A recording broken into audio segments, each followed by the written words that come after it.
everyone, welcome to Helgi Karina, and today we are going to discuss another very interesting problem on LeetCode, which is sliding window maximum. So in this problem you have been given an array of numbers and you have been given a window size k, and what you need to find is basically for each of the sliding window of size k, what is the maximum value. So for example, the first sliding window of size k is this, and you have three numbers over here, 1, 3 and -1. So the maximum out of them is 3. And then the next sliding window is basically 3, -1 and -3. So again the maximum is 3. The next sliding window would be -1, -3 and 5. So the maximum is 5. So going around this way, you need to find the maximum out of all the sliding windows. So let's try to understand how we can solve this problem. A very basic solution that comes to my mind first is just to iterate across all the windows of size k and try to understand what is the maximum for each of those windows. So the first window that we see over here is 1, 3, -1. So the maximum out of this is 3. Similarly, for iteration 2, the next window is 3, -1, -3. And the maximum that we have over here is 3. Then the next window is basically -1, -3 and 5. So the maximum that we have over here in this array is 5. So for iteration 4, we are going to have -3, 5 and 3, and maximum again is 5. Then we have 5, 3, 6, and now since 6 is greater than 5, so answer would be 6. And last window that we have is basically 3, 6 and 7, and since 7 was greater than 6, so the new answer is 7. So basically 3, 3, 5, 5, 6, 7 becomes our answer set.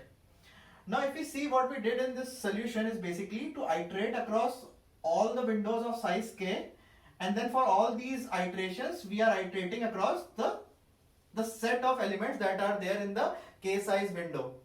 So the total time complexity that we are taking over here is O of n. N is where like the number of elements that we have in this array, and k is basically the size of the window. So the overall time complexity becomes O of n cross k, which is pretty high. So let's try to understand if we can reduce this. So let's try to recreate the sliding window once more. So over here we first add 1 because that's the first element.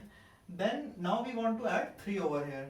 Now before adding 3, one question that comes to my mind is now whether 1 is of any use to us anymore or not. Now why I'm asking this question is because while sliding the windows we always move towards the right side. But if we see over here, 1 lies to the left of 3. And so this guarantees that from now onwards, whenever in whichever sets 1 is lying, 3 would also be present over there. And since 3 is greater than 1, so 1 would never come into our solution set. So basically 1 is of no use to us once we have added 3 to the sliding window. So basically before adding 3 to it, I am going to remove 1 from here. So now we need to add -1 over here. We can successfully add -1 without removing 3 because 3 is greater than -1. So we don't need to remove 3. Also one more thing over here, since we are removing as and when we are going towards the right and we are removing the smaller elements towards the left, then that means that it always guarantees that the elements in this sliding window would always be present in the decreasing order. That is, the leftmost element would be the largest element.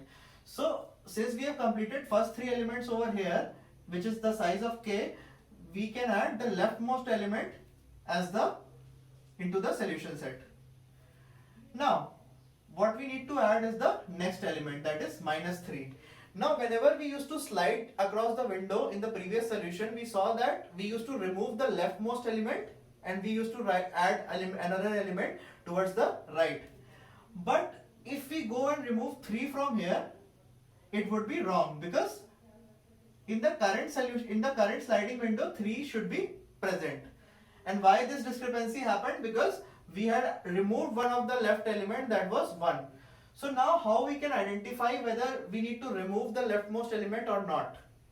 So we just by seeing the values we cannot identify that. So we need something else to identify, that would be the indexes in the nums array. So basically what we can do is that we can add the indexes over here as well.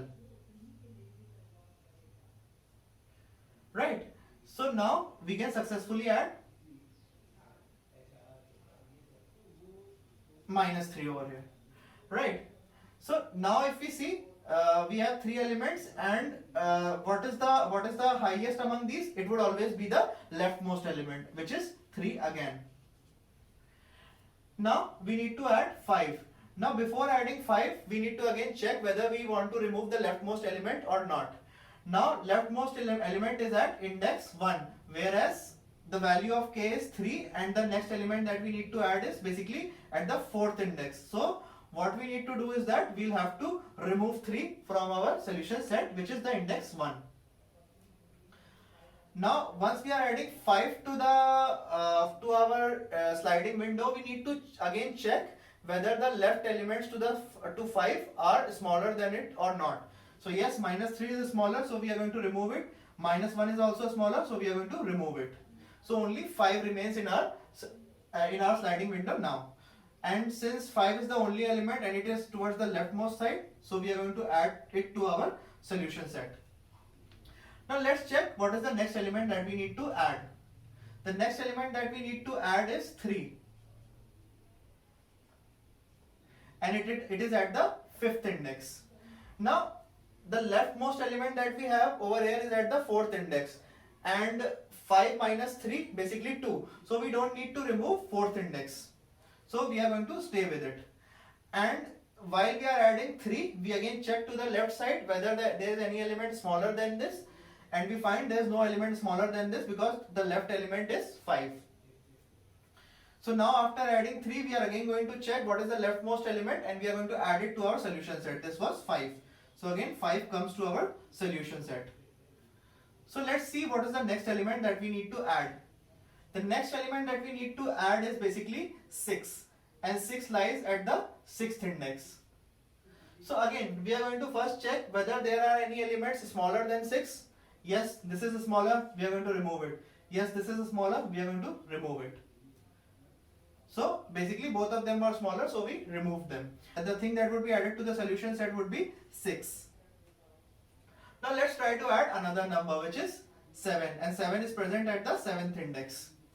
And before adding 7, we are again going to check whether we have any element to the left which is smaller than 7. Yes, 6 was smaller, so we are going to remove it. So now the leftmost element is 7, so we are going to add 7 to our solution set. So basically this way we were able to create our solution set, and we kind of always maintained the elements in our sliding window in a decreasing order, so that we can always find the maximum number without traversing the current sliding window, that is just in over time. So now let's try to find out what data structure would suffice our previous solution. So let's just note down what all operations that we require out of that data structure. So the first operation that we might require is that, like, whenever we are entering a new number into our sliding window, we need to check the previous left side elements whether they are smaller than the number to be added or not. So basically in that case we are just comparing the new number against the last numbers that we have added. So basically let's call it as peak last. Now whatever last number that we peaked, if it is smaller than the number that we are adding, we need to remove that number. So let's call that operation as remove last. So these were the two operations. Now another operation that we might require is to add an element to the last of the set. So let's call that element as that operation as add last. Another operation that we might require is to, whenever we are sliding towards right, we might need to check whether the leftmost element needs to be removed from the sliding window or not, if it is violating the k size of the sliding window. So let's call it peak first. Always remember, whenever I'm taking last as the suffix, that means it is at the rightmost side of the set, and whenever I am using first as the suffix, it means it is at the leftmost side of the set. Then again, if this leftmost element, if this doesn't suffice our k size window condition, we need to remove this first element. So let's call it remove first. So we see over here, we need to perform operations on both left and right side of the windows. So what we need to do is to find the data structure which helps us in performing operations at both sides of a linear data structure.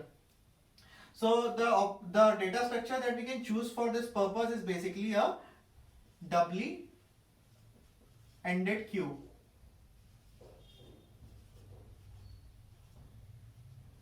Or a DQ. So basically either we can implement this doubly ended queue using a doubly linked list, or we can use some existing data structure provided by the programming language. Like in Java, we have a DQ interface which we can use to solve all these operations.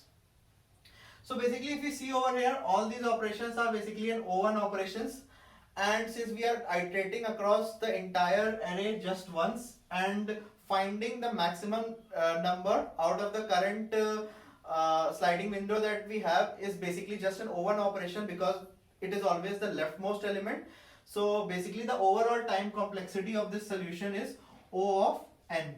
So the previous solution, we were having the time complexity as O of n into k, but now we have reduced it to O of n by using this DQ.